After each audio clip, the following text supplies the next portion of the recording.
All right, that'll be nice for sure as we see like a boost in that forecast. But right now, with the wind chills expected to dip to single digits overnight, that makes our neighbor's place, the seasonal overflow shelter, more important than ever.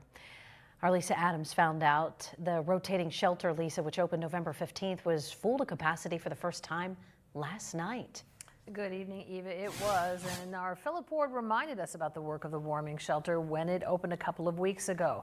But with snow and extreme cold hitting now, that rotating shelter may become a life-saving option for people facing homelessness. And yes, it was at capacity last night. Suddenly, winter snows and frosty wind chills are here, and people facing homelessness who often make their beds outside must come in from the cold. Our Neighbor's Place shelter opens its doors wide, offering cots, blankets, and a warm place to sleep. We do not restrict entry because of your substance use disorder, your unmanaged mental health challenges. As long as you are not a threat to yourself or others, and we are unable to de-escalate, you are welcome. The Mental Health Association of Erie was shelter host for the first 2 weeks. It will now shift to St. Paul's Church on Peach and then through a series of 6 other downtown churches.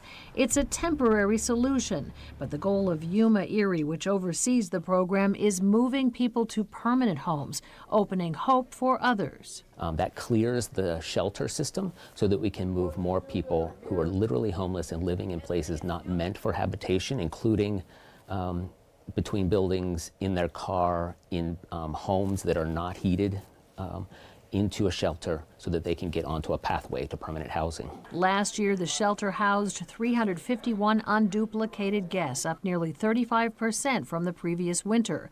The youngest guest 19, the oldest 77, the average stay 17 days. We will end homelessness when we increase permanent, affordable, and supportive housing. We're not going to shelter our way to ending homelessness. Craze said partners including Erie Community Foundation, Hammond Health Foundation, and Infinite Erie are working on Erie's affordable permanent housing challenge. He called it the most encouraging thing he's been part of since moving to Erie. Live in the studio, Lisa Adams, Erie News Now.